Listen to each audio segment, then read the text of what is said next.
Welcome back to the Psychic Soul Healer channel. My name is Laura. If you're new to the channel, and anything of any importance or relevance to the channel, you can find in the description box. I'm going to do a general message for Cancer. I didn't look, so I probably skipped over a zodiac, but that's what the zodiac that called to me, so I'm going with it. Now know that energy is fluid, roles could be reversed, flip it, switch it, twist it, just interpret the message as it best resonates with you. All right. Now, if you're new to my channel, know that I don't like to just look at what's going on the surface. I like to look at the spiritual blocks. I like to look at the karmic themes that are playing out within your experience to help you heal. And how you can heal is by seeing your situation from a different perception.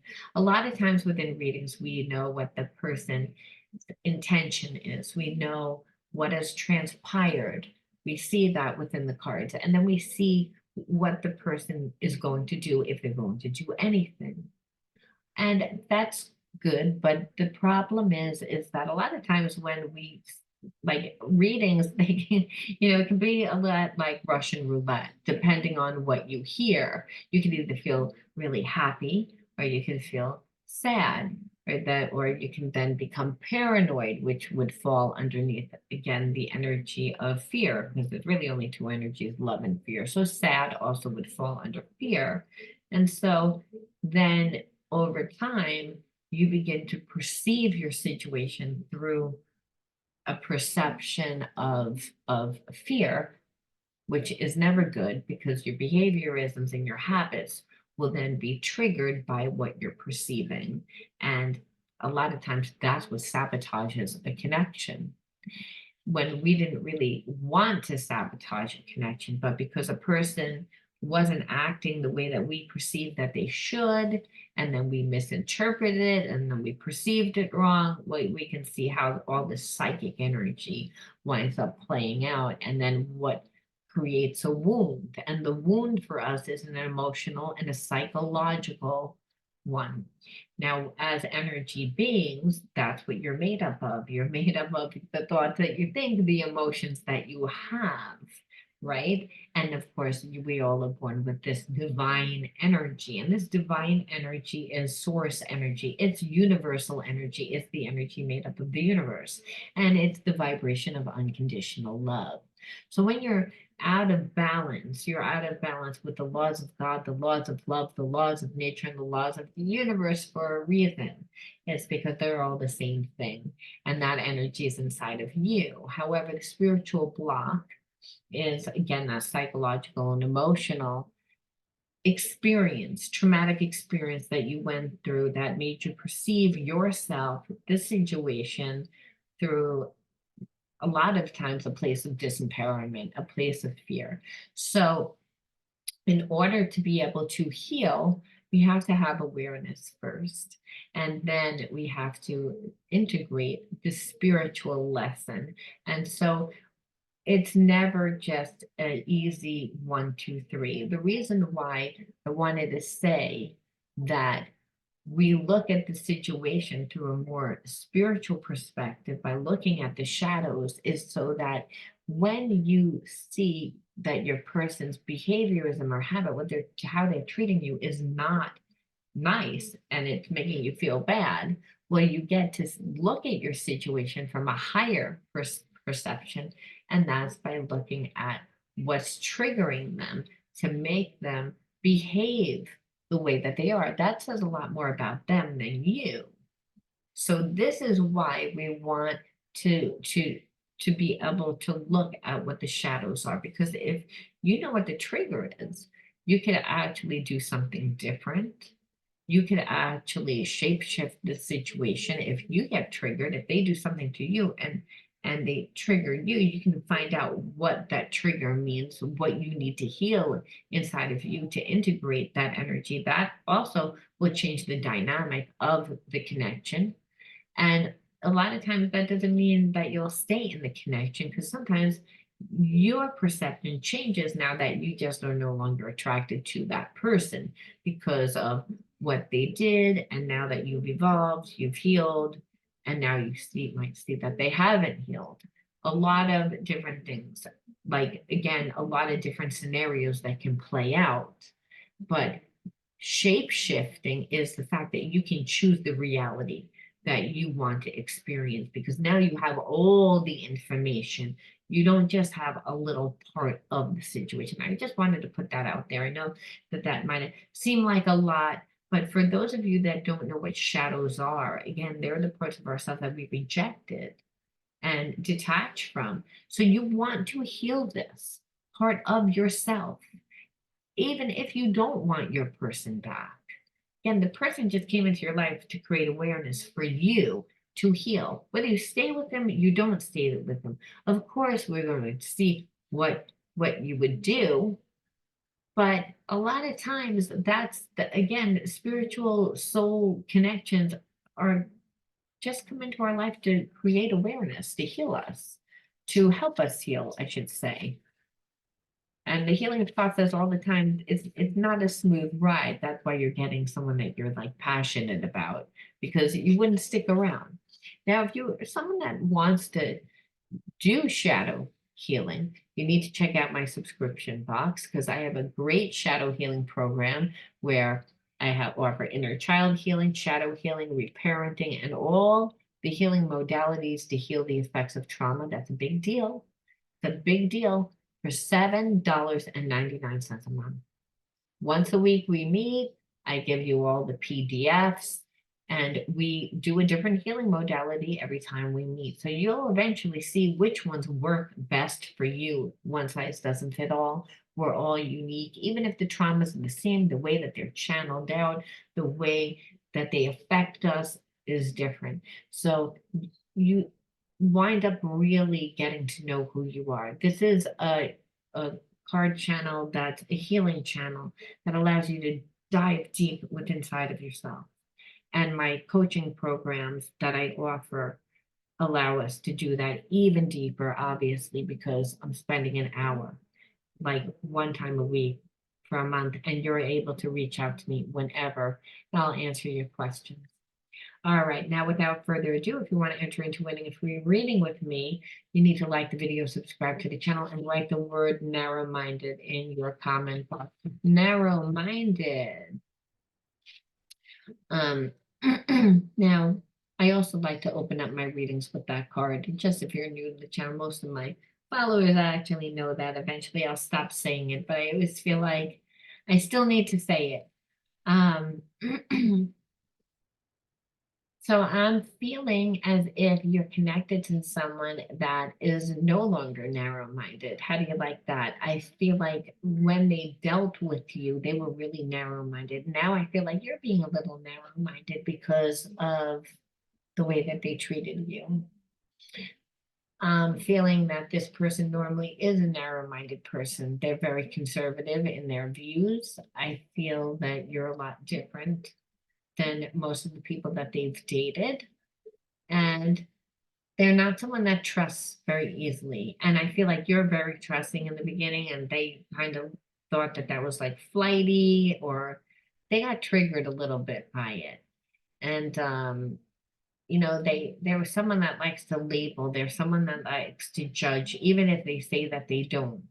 I feel like they do, because they're narrow-minded, and they're narrow-minded because they have their views on how they perceive things should be.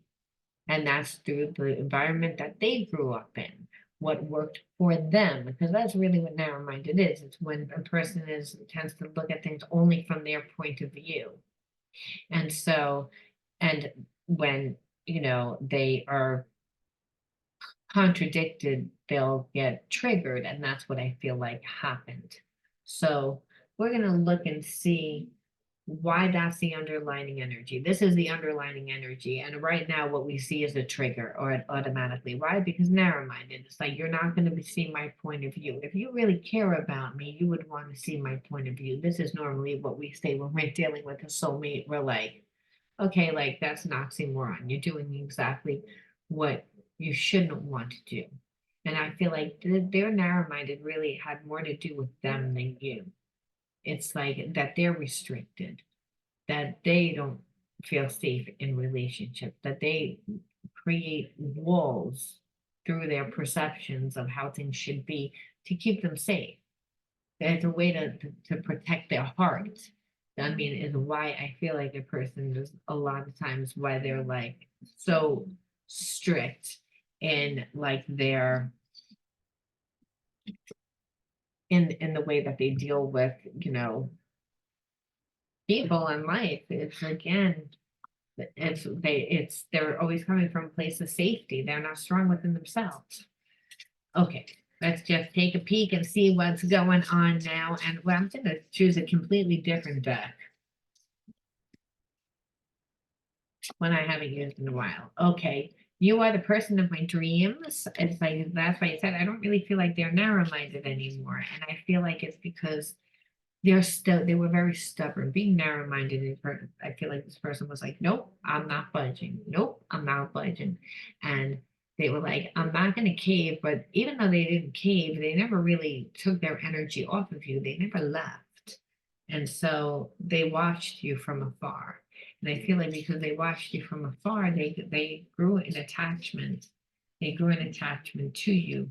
Like, again, even though their heart is closed, they were still focused on you. The more that they tried not to, I'm not giving in, I'm not going to cave, I'm not going to, but it's like you said, they were still focused on you and watching you. And I feel like their feelings grew for you.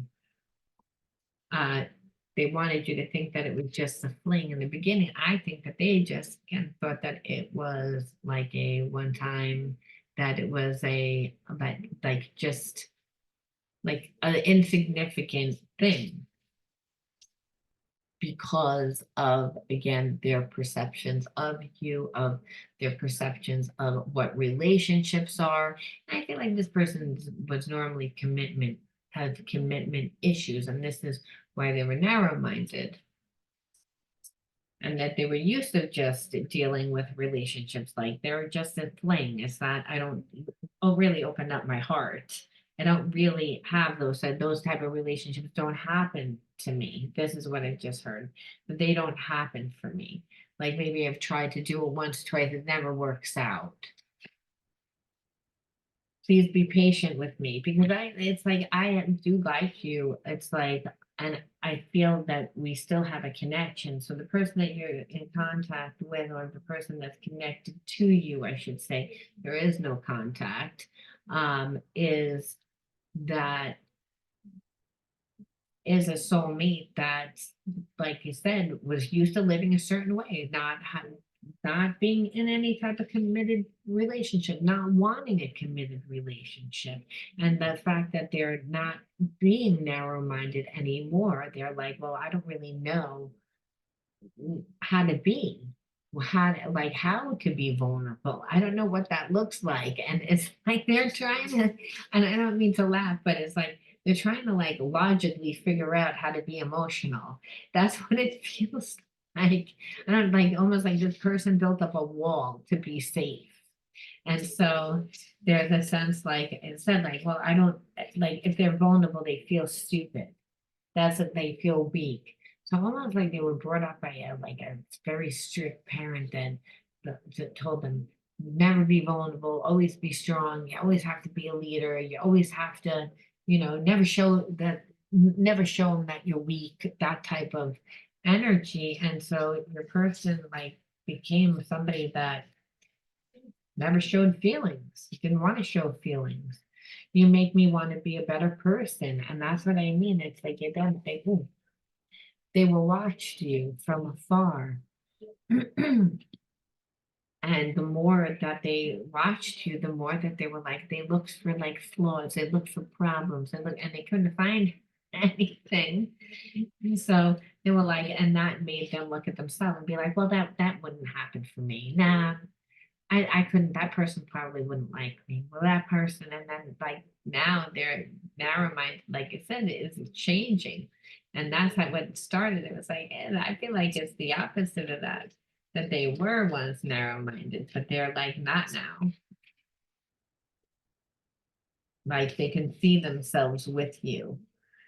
They're still uncomfortable in their own body, though. They're still uncomfortable, like in the actual coming to you and feeling vulnerable, though, is what I'm feeling.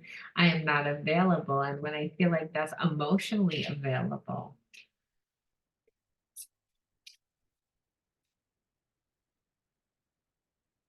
I left you before you left me.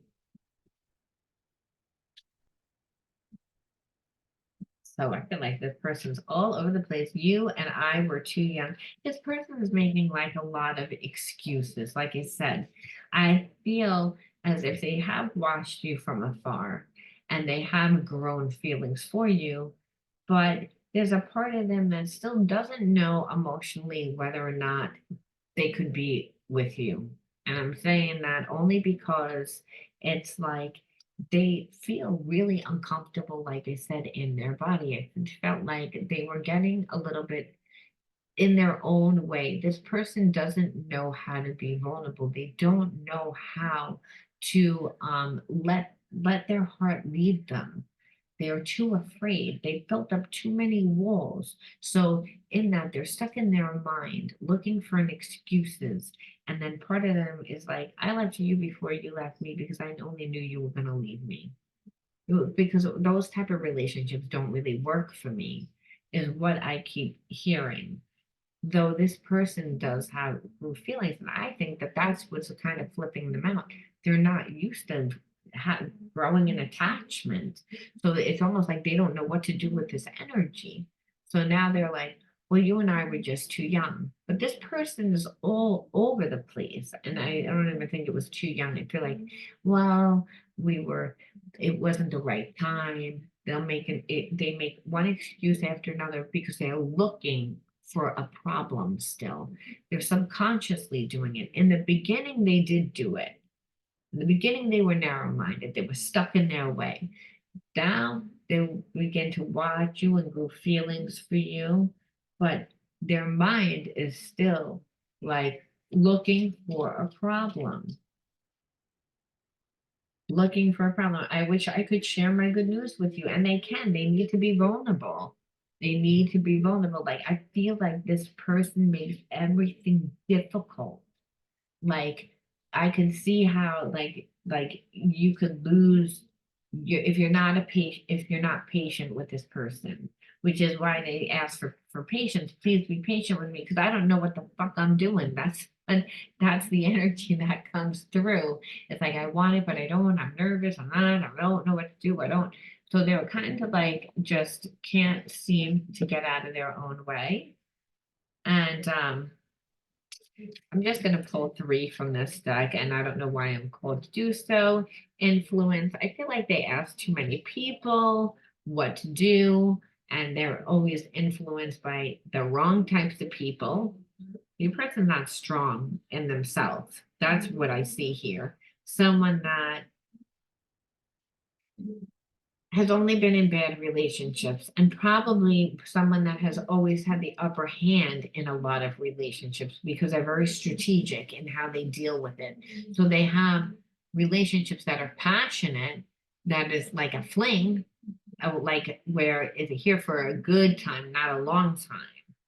And I feel like the people that are around them will want them to kind of stay like that and not get into any type of real relationship because they can use their energy. They're easily more manipulated. Then I always have a wingman. There's a lot of different reasons, or a wing woman. I don't want you to date because I don't want to be and I don't want to be left alone. I feel that's for some. So you the person at the wrong people what to do. And again, and distracted, where it's like they always seem to have something to do. Like I said, they're deliberately getting in their own way. They're deliberately procrastinating because it's like, I want this, but I don't know whether it can work. And it's like, you won't know whether it works until you actually ground. And that's the thing with this person. It's like they stay in a up in their head. They ask the wrong people, they're distracted, still a form of like avoidance. That is what I feel like. The person was narrow-minded, and now Again, like, yeah, like I'd rather be a martyr. Like, look at this, influenced by other people, distracted, like, oh, I need to help this person, I need to help that person, I need to be here, I need to be there. The whole time ignoring you, suppose who they supposedly have feelings for.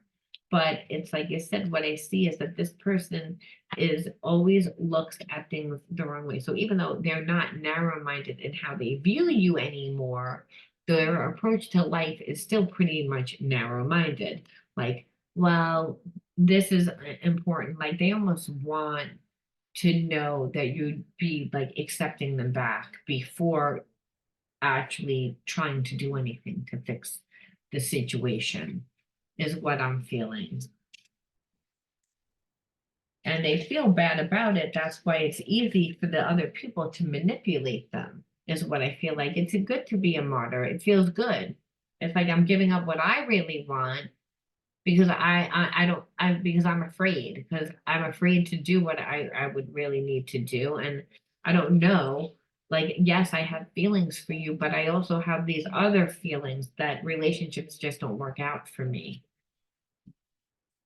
And they won't as long as you're connected to whoever you are. Again, distant, they feel like you're distant. You feel like you're not, like that you've detached.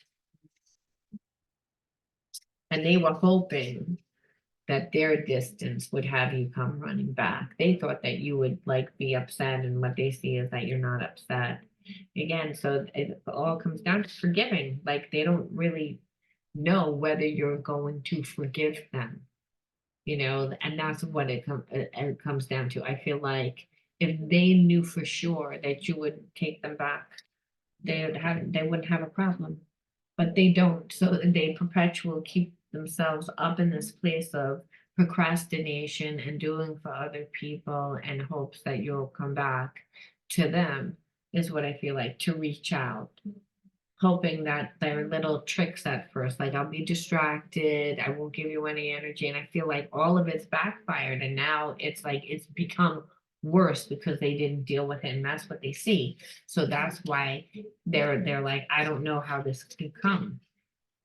So I like when it's a situation like this where it's like, okay, like it's the person's up in the air and they're not doing anything. We have to say, why would you attract a person like this into your life? Because these are shadow readings.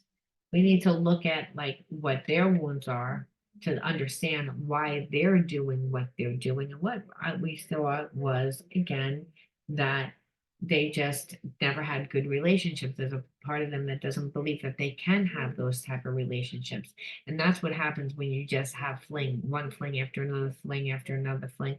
And then you have other people around you that are buddies that are influencing you, that on some level you do love them, they do love you, but that they're still preventing you from living your life. They're not helping you with the advice. Their advice is mainly productive to them. And on a level, this person knows it. They're just, can't like really come to you because I'm afraid because of everything that I did. I don't even know how to say it. And part of this is making them see, well, how did it even get this bad? And I think it got this bad because they played a lot of games. They procrastinated and they always expected that you would cave. And the fact that you're not wavering, they're like, oh, I thought by now, and really all they did was waste a lot of time, and that's what they see. And so there's a sense of now, what am I gonna say? Because I haven't been there. And so they know that you're gonna like give them a hard time.